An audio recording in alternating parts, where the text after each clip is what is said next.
الحمد لله نحمده ونستعينه ونستغفره ونؤمن به ونتوكل عليه ونعوذ بالله من شرور أنفسنا ومن سيئات أعمالنا من يهده الله فلا مضل له ومن يضلله فلا هادي له ونشهد أن لا إله إلا الله وحده لا شريك له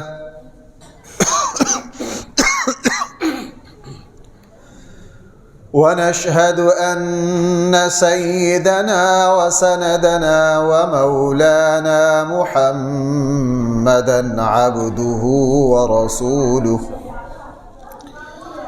صلى الله تعالى عليه وعلى آله وأصحابه وبارك وسلم تسليما كثيرا كثيرا.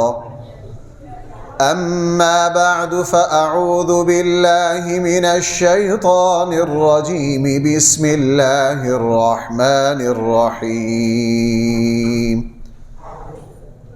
يا أيها الذين آمنوا كتب عليكم الصيام كما كتب على الذين من قبلكم لعلكم تتقون أياما معدودات. صدق الله مولانا العظيم. خواتین جو ہیں ایک تو خاموشی اختیار کریں اور اللہ آپ کو خاموشی اختیار کرنے کی توفیق دے. اگرچہ بہت مشکل کام ہے خواتین کو چپ کروانا.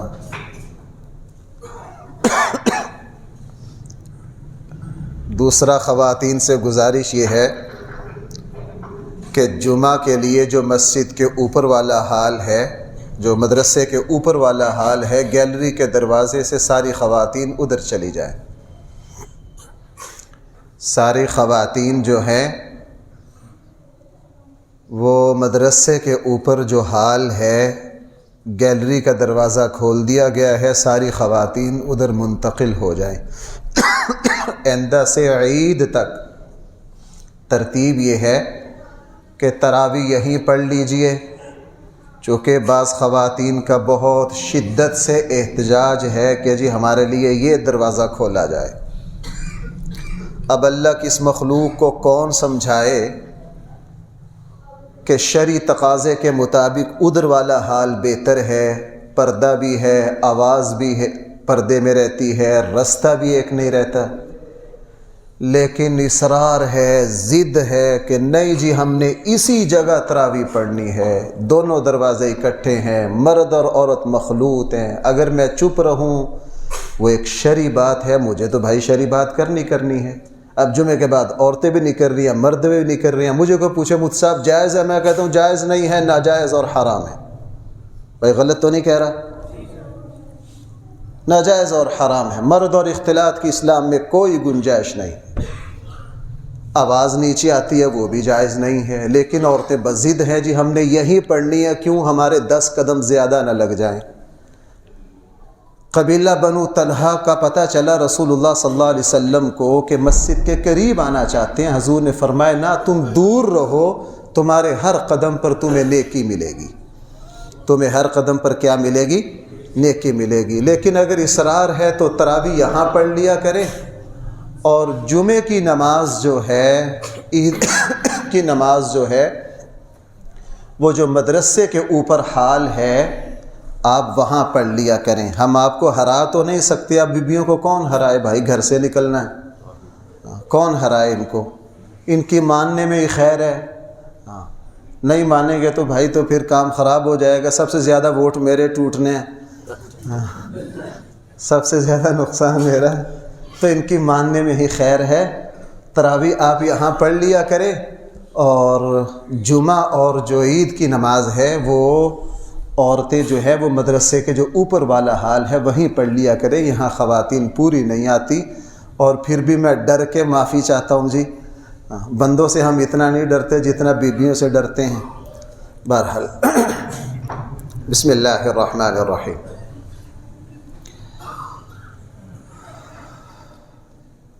اللہ جل جلالہ نے مجھے اور آپ کو جس مہینہ سے نوازا ہے، حقیقت یہ ہے کہ یہ عدد کے اعتبار سے 29 یا 30 دن کا ہے، لیکن اپنی کیفیتوں کے اعتبار سے یہ مہینہ صدیوں پر بھاری ہے۔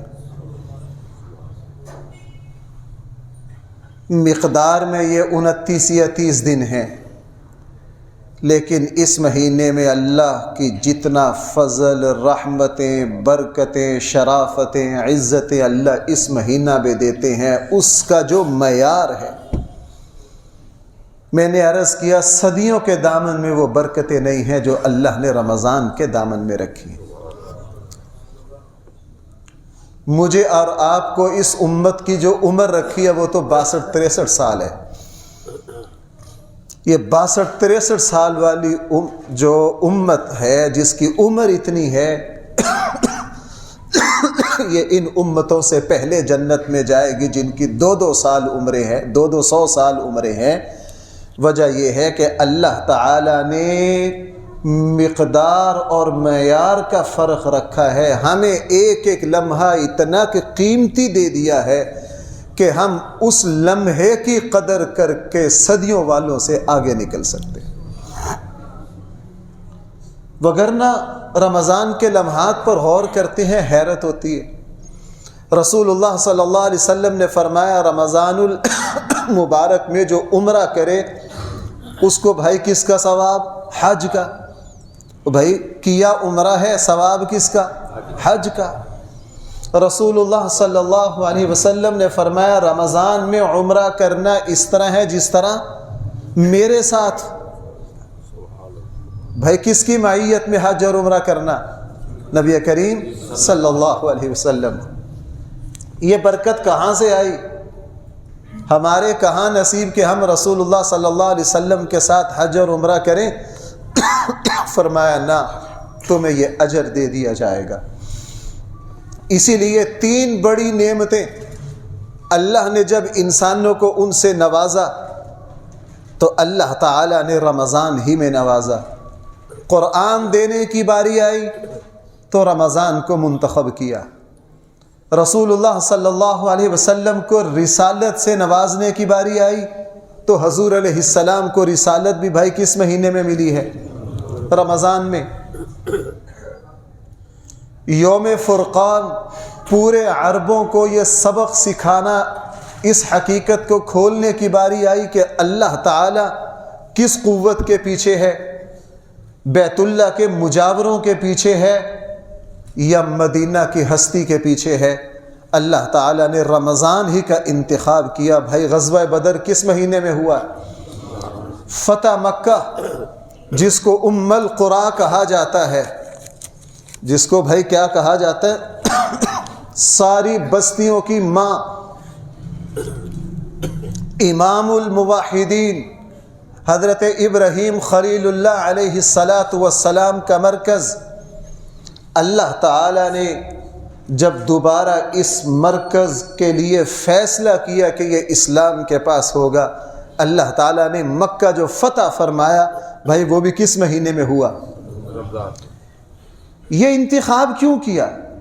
رمضان کے علاوہ دن تو سارے اللہ کے ہیں، لیکن زندگی میں کچھ لمحات ایسے آتے ہیں جن لمحات کے ساتھ پوری کائنات اور پوری انسانیت کا مقدر وابستہ ہوتا ہے۔ ہم سب کی زندگی میں کوئی نہ کوئی ایسا لمحہ آیا ہے جس نے ہماری زندگی کو پلٹ کر رکھ دیا ہے۔ اس پوری کائنات کا سب سے قیمتی ترین لمحہ بلا تکلف میں آپ سے عرض کر سکتا ہوں، انسانیت کی اس کائنات کی، اس زمین و آسمان کی جتنی عمر ہے، وہ 5000 سال ہو یا 40,000 سال ہو، اس میں وہ کون سا لمحہ ہے جس لمحہ میں پوری انسانیت اور پوری کائنات کا مقدر جس لمحہ سے وابستہ ہے؟ اہل علم نے اس پر بڑی زور آزمائی کی ہے کہ اس لمحہ کو منتخب کرے، جو جس طرح انسان کی زندگی میں کوئی لمحہ مرکزی ہوتا ہے، پوری انسانیت اور پوری کائنات کی زندگی میں وہ کون سا لمحہ ہے جو سب سے زیادہ قیمتی ہے؟ تقریباً سب اس پر متفق ہیں کہ اس کائنات کا سب سے قیمتی ترین لمحہ وہ پیر کا دن ہے، وہ پیر کی صبح ہے، صبح کا وقت ہے۔ رسول اللہ صلی اللہ علیہ وسلم غار حرا میں موجود ہیں، 2 فیصلے بیک وقت ہو رہے ہیں اس لمحہ میں جو کائنات اور انسانیت کے سب سے قیمتی ترین لمحہ ہے۔ ایک دونوں جہانوں کے امام کا انتخاب ہو رہا ہے، اور اللہ تعالیٰ اپنا آخری کلام اس امام کے ہاتھ میں دے رہا ہے اور اس پر نازل کر رہا ہے۔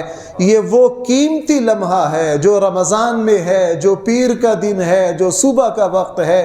رسول اللہ صلی اللہ علیہ وسلم غار حرا میں ہیں، اللہ تعالیٰ کی طرف سے اپنا آخری کلام بھی اترنا شروع ہوا، اور رسول اللہ صلی اللہ علیہ وسلم کو اللہ تعالیٰ کی طرف سے رسالت سے بھی نواز دیا گیا۔ بھائی وہ لمحہ رمضان میں ہے، اللہ تعالیٰ نے ان 2 عظیم نعمتوں کے لیے، غزوہ بدر کے لیے، فتح مکہ کے لیے، حضور علیہ السلام کو رسالت دینے کے لیے، قرآن کے اتارنے کے آغاز کے لیے، بھائی جو انتخاب کیا وہ کس مہینے کا کیا؟ کیوں؟ اللہ تعالیٰ نے اپنی ساری خیر اور برکتیں، اپنی ساری رحمتیں اس مہینہ میں سمیٹ دی۔ اس لیے بھائیو، اس مہینہ میں بہت بڑا بد نصیب ہے جو اس مہینہ کی قدر نہ کرے۔ اللہ تعالیٰ کی طرف سے رحمت کے دروازے کھول دیے گئے ہیں، جہنم کے دروازے بند کر دیے گئے ہیں، جنت کے دروازے کھول دیے گئے ہیں، جنت کو آراستہ کر دیا گیا ہے۔ اللہ کی مخلوق کی ڈیوٹیاں لگ گئی ہیں۔ مسند احمد کی روایت ہے کہ یہاں تک کہ سمندر کی مچھلیوں کی ڈیوٹی بھی اس پر لگ گئی ہے۔ مسند احمد کی روایت ہے کہ رسول اللہ صلی اللہ علیہ وسلم کے امتی روزہ کھولتے وقت جب دعا کریں تو تم اس پر آمین کہو، تم اس پر کیا کہو؟ آمین۔ بھائی وہ مخلوق جس کا گناہ نہیں ہے وہ میری اور آپ کی دعاؤں کی منتظر ہے۔ ہم جب دعا مانگے ساری مخلوق اس پر کیا کہے گی؟ آمین کہے گی۔ اللہ تعالیٰ کی رحمت عام ہے، تام ہے، اللہ کی رحمت منتظر ہے۔ اللہ تعالیٰ نے توفیق کے دروازے کھول دیے ہیں، دلوں کو نرم کر دیا ہے، شیاطین کو جکڑ دیا ہے۔ اللہ تعالیٰ نے ماحول میرا اور آپ کا ایسا بنا دیا ہے کہ طبیعتیں نیکی کی طرف بھاگ رہی ہیں۔ بھائیو جتنی قدر کر سکتے ہو اتنی کم ہے، جتنی ہم قدر کر سکتے ہیں اس مہینہ کی اتنا ہی کیا ہے؟ ہاں یہ بھی ذہن میں رہے، اللہ تعالیٰ کی طرف سے رحمت کے دروازے، رحمت کی بارشیں ہو رہی ہیں، لیکن ہر کسی نے اپنے اپنے ظرف کے مطابق اس رحمت کو سمیٹنا ہے۔ آسمان سے بارش برستی ہے، بھائی آسمان سے کیا برستی ہے؟ بارش برستی ہے، لیکن آپ کو پتہ ہے ایک حوض کے ظرف چھوٹا ہے، اس میں پانی تھوڑا آتا ہے، ایک بڑے تالاب جو ہے اس کا ظرف بڑا ہے، اس میں پانی زیادہ آتا ہے، اور ایک پوری ندی اور دریا کا ظرف اور زیادہ وسیع ہے، وہ اپنے دامن میں زیادہ پانی سمیٹ لیتا ہے۔ اللہ تعالیٰ کی رحمت تو عام ہے، بارش کی طرح برس رہی ہے، لیکن اب میرا اور آپ کا ظرف ہے۔ کیا ہم دیکھنا اب یہ ہے کہ کیا ہم وہ تھر کے بنجر صحرا ثابت ہوں گے جن کے اوپر کوئی بارش ہی اثر نہیں کرتی؟ کیا ہم وہ پتھر اور وہ بنجر زمینیں ثابت ہوں گے کہ جن کے اوپر کوئی اثر نہ ہو؟ یا ہم وہ سرسبز و شاداب زمینیں ثابت ہوں گے کہ جہاں 2 بوندیں بھی گر آئیں تو سبزہ اگ آتا ہے؟ اب یہ میرا اور آپ کا فیصلہ ہے، آیا ہم اپنے آپ کو بنجر ثابت کرتے ہیں یا سرسبز و شاداب ثابت کرتے ہیں؟ اپنا اپنا ظرف ہے، اس میں کوئی شک نہیں۔ توفیق کا دروازہ اللہ ہی کھولتے ہیں۔ بھائی ذرا اس نقطے کو سمجھنا، آج ہم ہر بات کو اس پر ٹال دیتے ہیں، اللہ توفیق دے گا کر۔ توفیق کا دروازہ کون کھولتا ہے؟ اللہ کھولتا ہے۔ لیکن ایک بات کو لکھ لیجئے، اللہ تعالیٰ توفیق کا دروازہ اسی کے لیے کھولتا ہے جو کوشش کرتا ہے۔ توفیق کا دروازہ اللہ کس کے لیے کھولتے ہیں؟ اللہ تعالیٰ کا قانون ہے، جو کوشش کرے گا اللہ تعالیٰ توفیق کا دروازہ کھول دے گا۔ آپ نے وہ مشہور حدیث نہیں سنی؟ حدیث قدسی ہے، اللہ تعالیٰ فرماتے ہیں میرا بندہ جب میری طرف ایک بالشت چلتا ہے میں اس کی طرف 2 بالشت۔ پہلے کون چلتا ہے؟ اللہ پہلے کوشش نہیں کرتے، وہ بے نیاز ہے۔ پہلے کون کوشش کرتا ہے؟ بندہ۔ اور حدیث میں ہے جب بندہ اللہ کی طرف 1 قدم اٹھاتا ہے تو اللہ 2۔ جب بندہ اللہ کی طرف چل کر آتا ہے اللہ کی رحمت اس کی طرف، تو بھائی کوشش پہلے کون کرتا ہے؟ کوشش بندہ کرتا ہے۔ توفیق اللہ دیتے ہیں۔ اللہ توفیق کس کو دیتے ہیں؟ جو کوشش کرتا ہے، جو جد و جہد کرتا ہے، جو محنت کرتا ہے، جو آگے بڑھتا ہے، اللہ تعالیٰ اس کو۔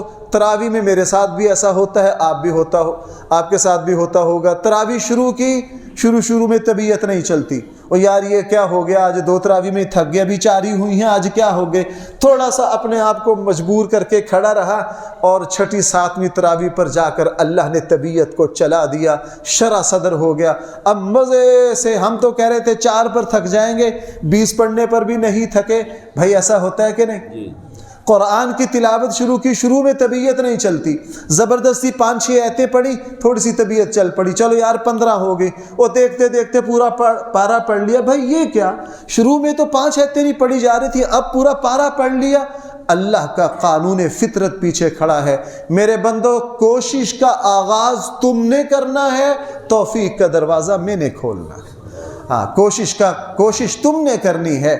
اسی لیے وہ مشہور حدیث ہے صحیح مسلم میں، ایک صاحب آئے، جلدی نماز پڑھی، اور جب واپس جانے لگے حضور صلی اللہ علیہ وسلم نے بلا لیا، فرمایا کہ تم نے نماز نہیں پڑھی، فرجع فصلی فإنک لم تصلی، واپس جاؤ دوبارہ نماز پڑھو۔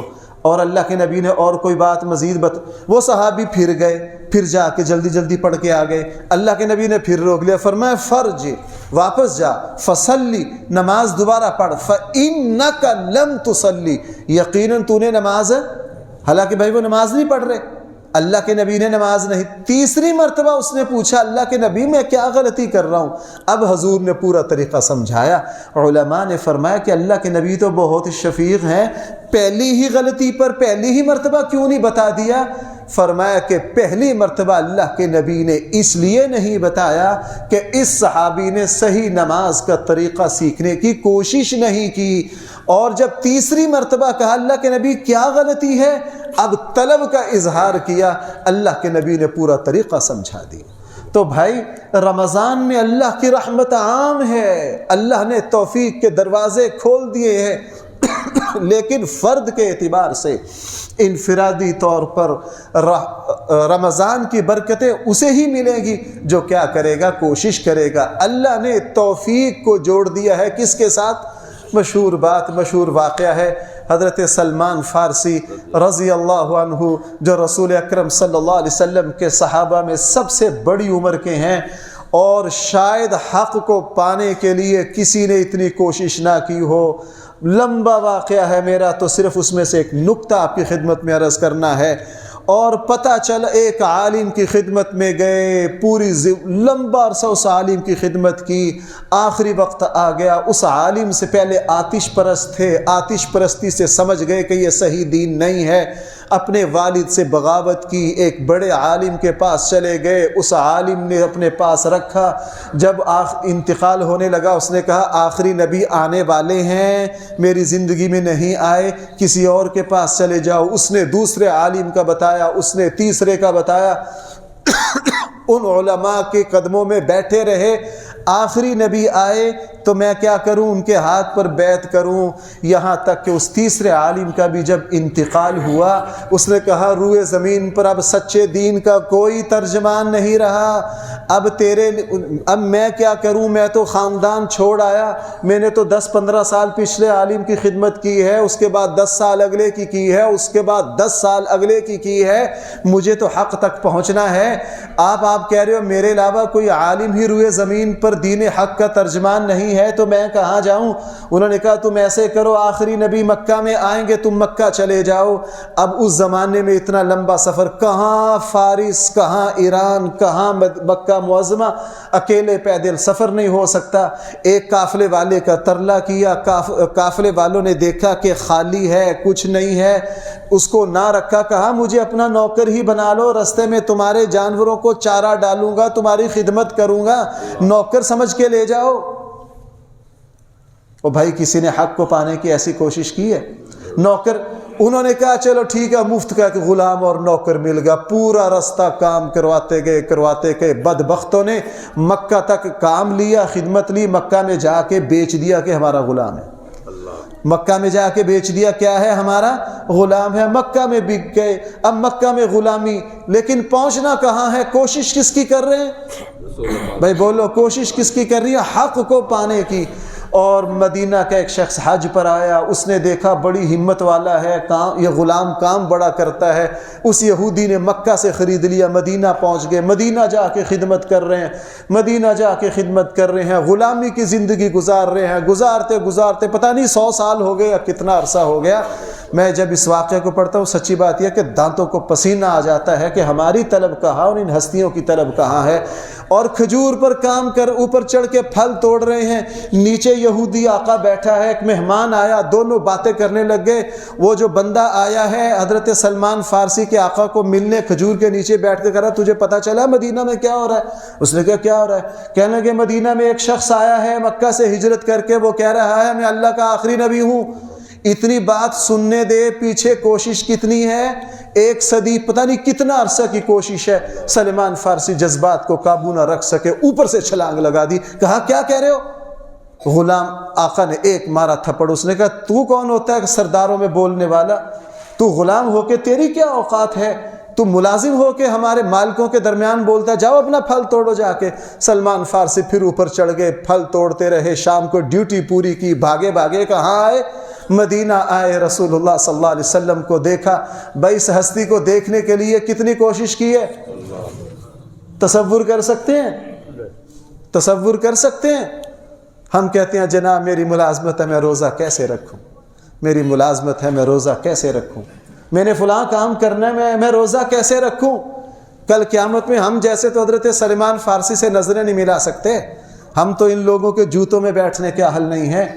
شام کو جیسے آئے، رسول اللہ صلی اللہ علیہ وسلم کو دیکھا، لمبی بات ہے، تسلی ہو گئی ہے کیا ہے؟ اللہ کے آخری نبی ہیں، ساری بات ہو گئی، کلمہ پڑھ لیا، دل کو سکون مل گیا۔ اب آزادی کہاں سے ملے؟ اس یہودی کو غصہ چڑھ گیا کہ یہ بدبخت نئے دین کو قبول کر بیٹھا ہے، اسے کیا بتا کہ یہ بدبخت نہیں ہے، سب سے بڑا سعادت مند ہے، بدبخت تو وہ یہودی خبیث ہے۔ اب رسول اللہ صلی اللہ علیہ وسلم کو ساتھ لے گئے، جا کے اسے کہا کہ مجھے غلامی سے چھڑائیے۔ حضور نے فرمایا کہ ہم تجھے غلامی سے چھڑا دیتے ہیں، ہمارے ساتھ سودا کر لو، منہ مانگی قیمت دیتے ہیں۔ اس نے کہا جناب اتنے پودے کھجور کے لگاؤ، ان کو اگاؤ، جس دن پھل لگے، پھل اتر جائے، اس دن تمہیں کیا کر دیں گے؟ اور بھائی سب کو اس واقعے کا پتہ ہے یا نہیں؟ میں تو ایک خاص کوشش کے اس میں اس کو بیان کر رہا ہوں۔ اب آج ہم وہاں جاتے ہیں، اس پر حیران ہو جاتے ہیں، جناب اللہ کے نبی نے سلمان فارسی کو لیا، اپنی ساتھیوں کو لیا اور چھوٹے پودے لیے، ان کو گاڑا، پانی دیا، دیکھتے ہی دیکھتے چند دنوں میں وہ پودے بڑے ہوئے، ان پر پھل آیا، اور پھل اترا اور حضرت سلمان فارسی کو کیا ملی؟ آزادی ملی. جہاں یہ رسول اللہ صلی اللہ علیہ وسلم کا معجزہ ہے، لیکن حضور کے ہاتھ سے اس معجزہ میں یوں کہہ سکتا ہوں اللہ تعالی اور رسول اللہ صلی اللہ علیہ وسلم کو حضرت سلمان فارسی کے کوشش نے آمادہ کر لیا کہ اے میرے اللہ، اس کے پیچھے میری اتنی کوشش ہے، آپ اپنا فطری اصول کو بدلیے. اگر 10 سال کے بعد کھجور کا پھل آتا ہے، اللہ اس قانون کو بدلیے. اے اللہ اس قانون کو کیا کیجئے، آپ بادشاہ ہیں، کر سکتے ہیں. اور اللہ تعالیٰ نے اپنے قانون کو، فطرت کو بدلا. رسول اللہ صلی اللہ علیہ وسلم کے ہاتھوں سے پودے لگے، دنوں میں پھل آیا. حضرت سلمان فارسی جو ہیں وہ آزاد ہوئے. تو جناب اس ناممکن کو ممکن کس نے بنایا؟ حضرت سلمان فارسی کی ہم کوشش نہیں کرتے. بھائیو رمضان میں کوشش کیجئے. رسول اللہ صلی اللہ علیہ وسلم بہت کوشش کرتے، جو بند پڑتا ہے کریے. اللہ، میں نے عرض کیا توفیق کو اللہ نے وابستہ کیا ہے کوشش سے. جو بندہ اللہ کی طرف آنے کی کوشش کرے گا وہ دوسروں کے لیے قابل رشک بن جائے گا. بڑے بڑے محدث، ایک بہت بڑے محدث ہیں، غالباً علامہ ابن عبد البر ہیں. اصول حدیث پر ان کی کتابیں ہیں، اور آج کوئی حدیث کا طالب علم ان سے بے نیاز نہیں ہے. یا علامہ ابن بر ہیں یا کوئی اور ہے، میں نام بھول رہا ہوں، ہے ان بڑے 8-10 بڑے محدثین میں سے ہیں. ایک بادشاہ کے استاد تھے، بادشاہ کے دربار میں رہتے، بڑے بڑے لوگوں کو پڑھاتے. آخر میں ایسا مرض لاحق ہو گیا، گٹھیا اتنا شدید ہو گیا کہ پورے جسم کے جوڑ جام ہو گئے. گٹھیا بھی ہو گیا اور جسم میں پیپ بھی پڑ گئی.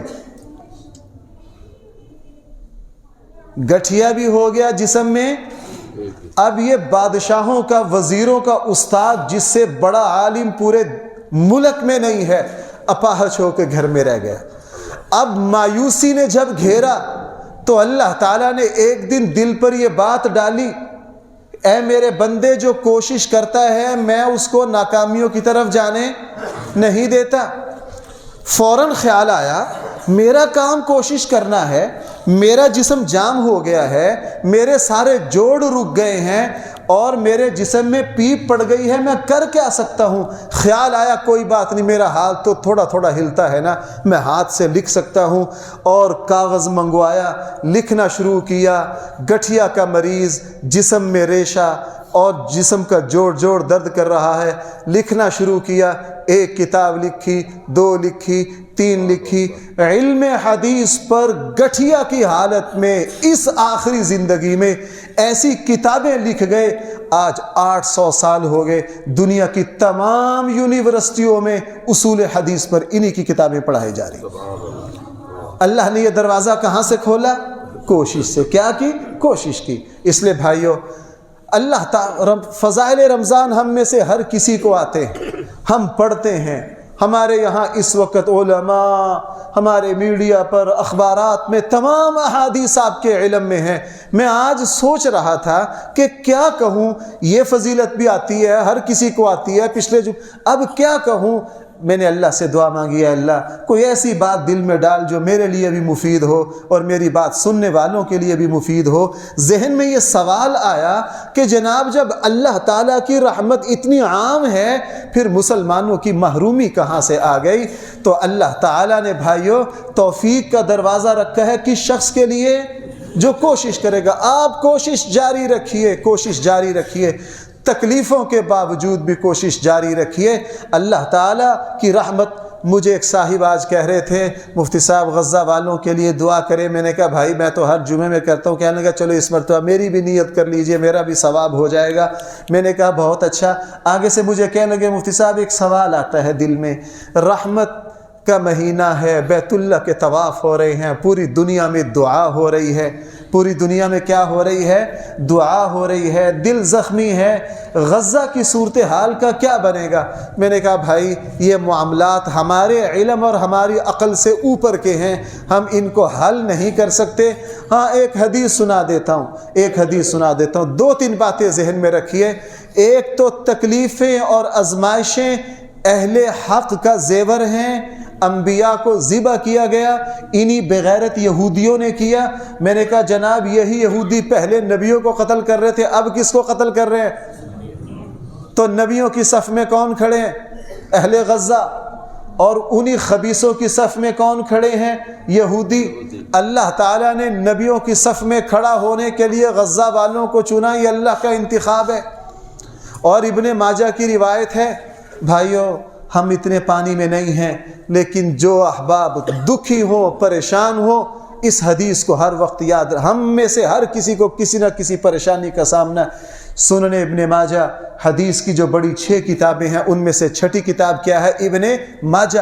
ابن ماجہ میں روایت ہے، صحیح حدیث ہے، میدان محشر میں اللہ جل جلالہ جب فیصلے فرمائیں گے اور 3 طبقے ہوں گے، ایک طبقے کا حساب و کتاب ہوگا، وہ اپنے حساب و کتاب میں کھرے نکلیں گے، وہ اپنے حساب و کتاب میں کیا نکلیں گے؟ کھرے۔ اللہ پورے حساب و کتاب کے مراحل سے گزار کر ان سے کہیں گے جاؤ تم جنت میں۔ کتنے طبقے ہوں گے؟ کتنی جماعتیں ہوں گی؟ ایک چلا گیا جنت میں، اب پیچھے والے ڈر رہے ہوں گے کہ جنتی تو گئے، پیچھے رہ گئے ہمارا کیا بنے گا؟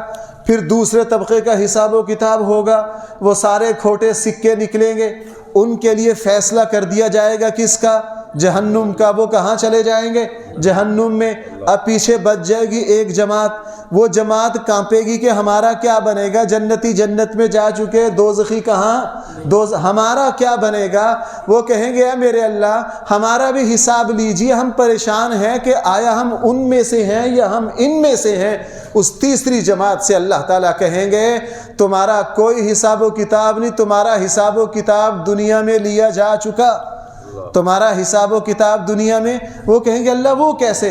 فرمایا تم سارے وہ مومن اور مسلمان ہو جن کو دین کی وجہ سے ستایا گیا، جن کو دین کی وجہ سے دکھ دیے گئے، اور تمہیں دنیا میں قتل کیا گیا، تمہیں دنیا میں ذبح کیا گیا، میں تمہارا حساب دنیا میں ہی لے چکا ہوں۔ تمہارا آج فیصلہ یہ ہے کہ تمہارا کوئی حساب نہیں ہے، بغیر حساب و کتاب کے تم جنت میں جاؤ۔ اور آگے حدیث کا جو جملہ ہے وہ بڑا یاد رکھنے کے قابل ہے۔ حضور علیہ السلام نے فرمایا جب یہ جنت میں جائیں گے یہ وہ لوگ ہوں گے جو دین کی وجہ سے دنیا میں ستائے گئے، ان کی زبانوں سے نکلے گا کاش اللہ کے دین کے لیے دنیا میں ہمارے جسم کینچیوں سے کاٹ دیے جاتے، ہمیں ذبح کر دیا جاتا، ہمارے جسموں کے ٹکڑے کر دیے جاتے۔ یہ جنت میں جائیں گے اس حسرت کے ساتھ کہ ہمیں اللہ کے دین پر اور ستایا جاتا، آج اللہ کا اتنا ہی قرب پاتے۔ تو بھائی اس حدیث کا مصداق غزہ کے مسلمان بنتے ہیں یا نہیں؟ غزہ کے مسلمان بنتے ہیں۔ بہرحال میں نے 2 باتیں ابھی تک آپ سے عرض کی ہیں۔ پہلی بات میں نے آپ سے یہ عرض کی ہے کہ اللہ تعالیٰ کی رحمت عام اور تام ہے، بارش کی طرح برس رہی ہے، لیکن حصہ اسی کو ملے گا جو کوشش کرے گا، توفیق اسے ہی ملے گی جو کوشش کرے گا۔ جس سے جو بن پڑتا ہے بھائی کوشش کیجئے، آپ انشاءاللہ کوشش کا نتیجہ دیکھیں گے۔ اللہ تعالیٰ ہم سے وہ کچھ کروا دے گا، ہم خود کہیں گے یہ کام تو میرے بس میں نہیں تھا، یہ میں نے کیسے کر لیا۔ اللہ تعالیٰ گویا کہ یوں فرمائیں گے اے میرے بندے تیرا کام کوشش کرنا ہے اور میرا کام تیری کوشش کو پھل لگانا ہے۔ اور بھائی دوسری بات میں آپ سے یہ عرض کرنا چاہتا ہوں، یہ جو روزہ رکھا جاتا ہے اس روزے کا بہت بڑا مقصد ہے مجھ میں اور آپ میں تقوی پیدا کرنا۔ کیا پیدا کرنا؟ قرآن کریم سب سے زیادہ جس بات کا حکم دے رہا ہے وہ تقوی ہے۔ تقوی کیا ہے؟ تقوی کو تھوڑا سا سمجھ لیجئے۔ تقوی کیا ہے؟ تقوی سادہ زبان میں عرض کروں، تقوی اندر کا وہ احساس ہے، وہ روحانی طاقت اور قوت ہے جو انسان کو برائی سے، اللہ کی نافرمانی سے روک دے۔ میں سمجھانے کے لیے عرض کر رہا ہوں، ہم کسی جگہ بیٹھے، وہاں اچانک آگ بھڑک اٹھی، ہم فوراً وہاں سے اپنے آپ کو بچایا، سب کو بچایا، سب بھاگے دوڑے اور خود بھی اٹھے، دوسروں کو بھی اٹھایا۔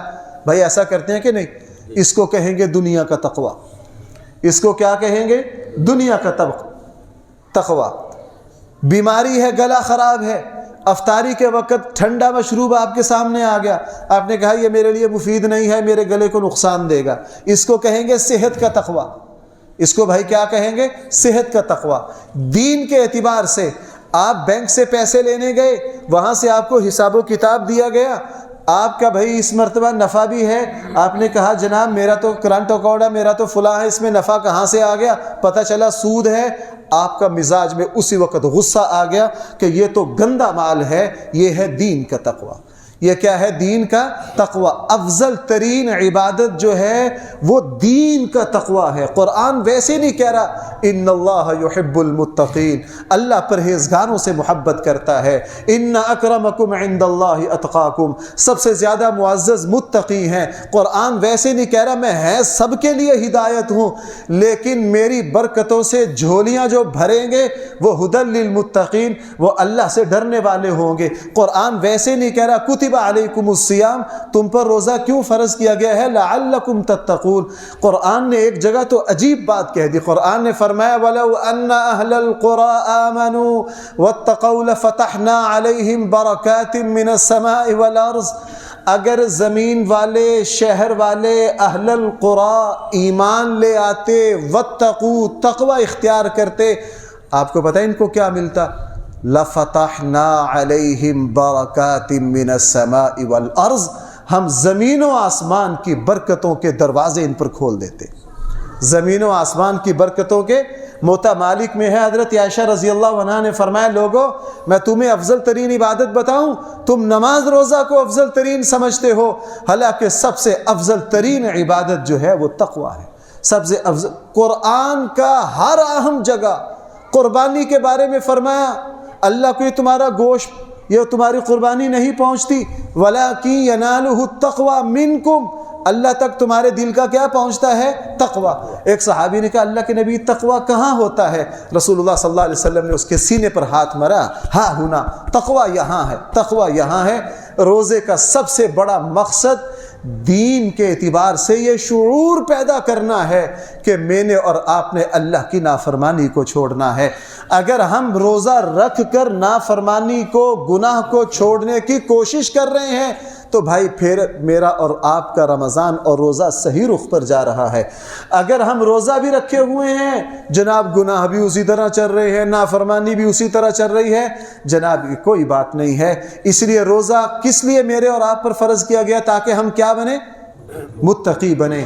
اور رسول اللہ صلی اللہ علیہ وسلم آپ کے صحابہ کو تقویٰ کی ایسی، صحیح بخاری میں ہے، حضرت سیدنا صدیق اکبر رضی اللہ عنہ ایک مرتبہ بھوک لگی ہوئی تھی، غلام آ گیا، غلام سے کہا یار کچھ کھانے کو ہے؟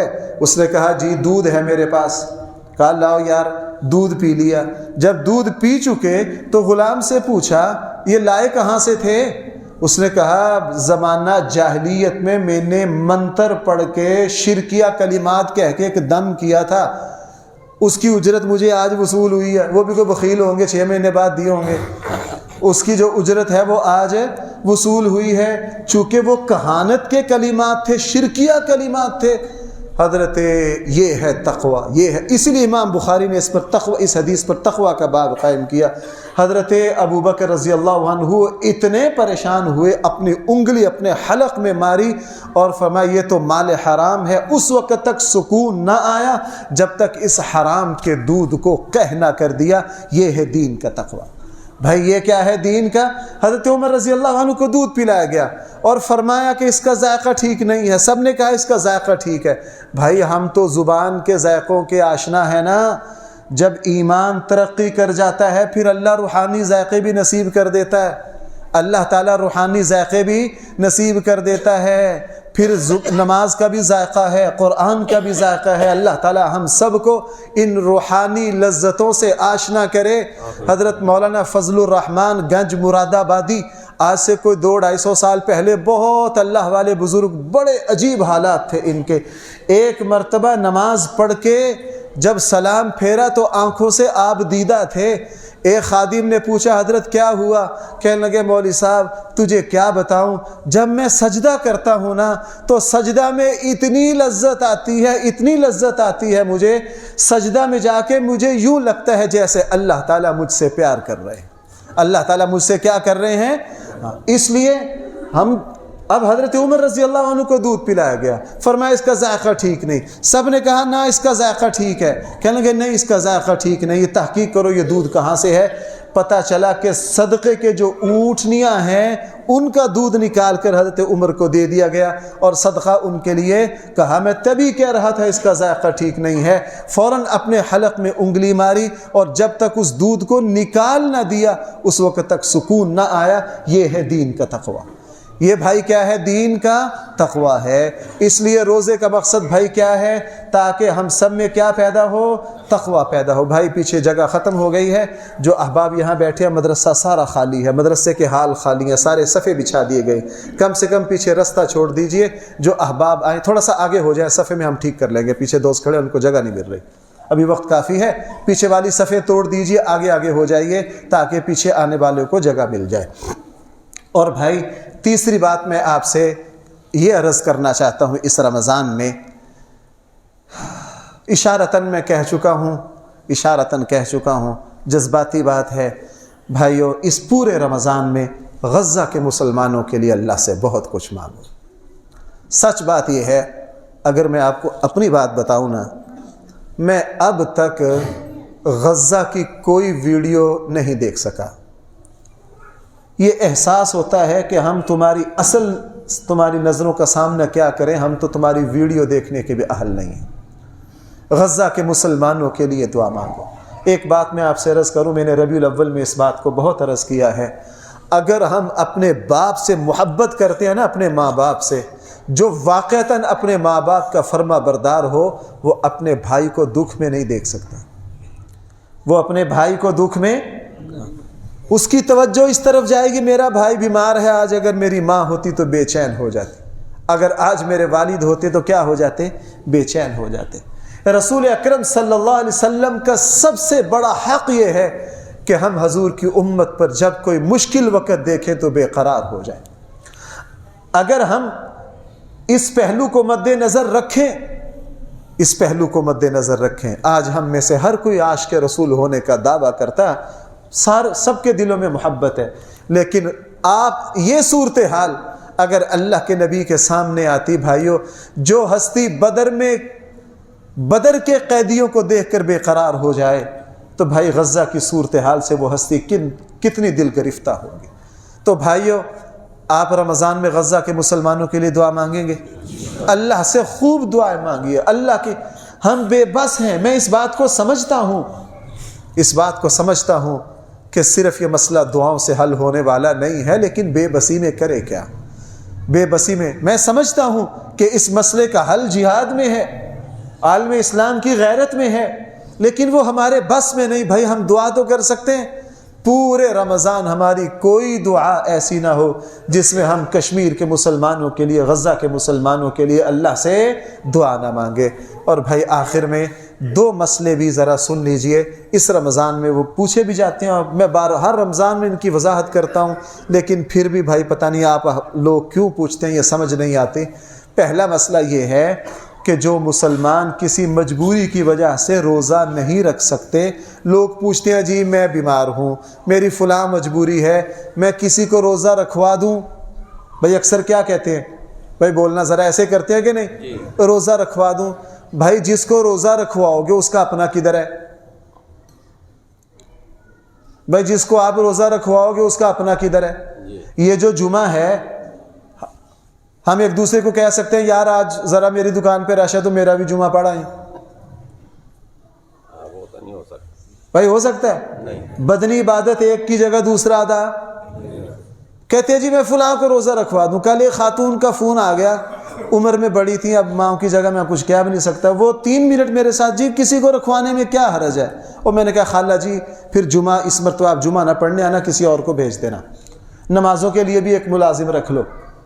کہتے ہیں جی میری فلاں مرض ہے، میں کسی کو روزہ رکھوا سکتا ہوں۔ بھائی جس کو رکھوا رہے اس کا اپنا کدھر ہے؟ فرض تو کسی دوسرے کی طرف منتقل، صرف حج بدل ہے ایک۔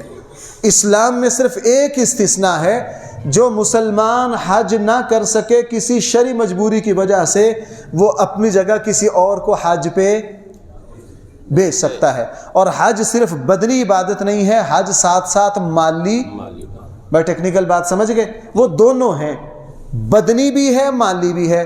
بدنی عبادت کوئی ایسی نہیں ہے جو ایک کی جگہ دوسرا کر سکے، اس لیے ایک کی جگہ دوسرا روزہ رکھ نہیں سکتا۔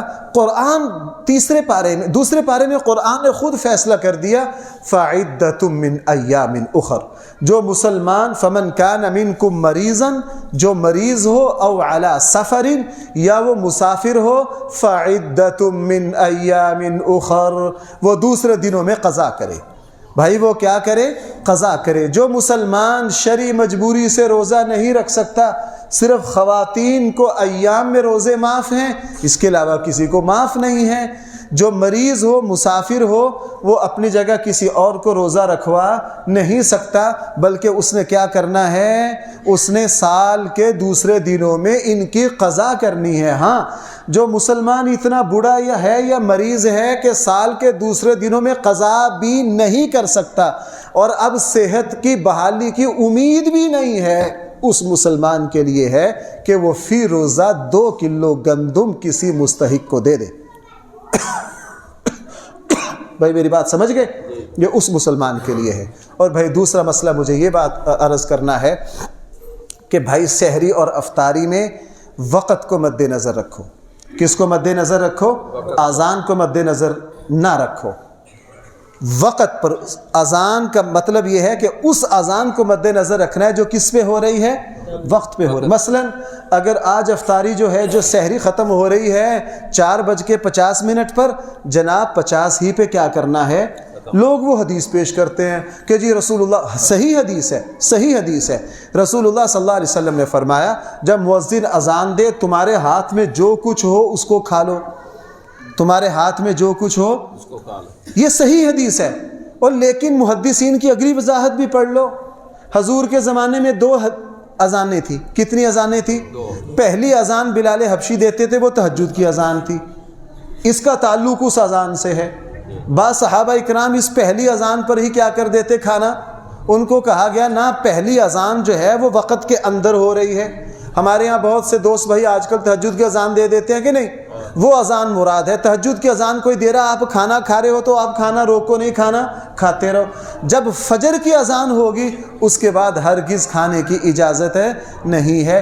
اس کی پوری رعایت کرو، اپنے روزوں کو خراب نہ کرو۔ ہمارے یہاں ہم دیکھتے ہیں، میں ہر رمضان میں تقریباً کوئی رمضان میں میرا ناغہ نہیں، میں اس پر توجہ دلاتا ہوں، اگر 4:50 پر وقت ختم ہو رہا ہے تو کوئی اذان 5 بجے ہو رہی ہے، کوئی 5:05 پر ہو رہی ہے۔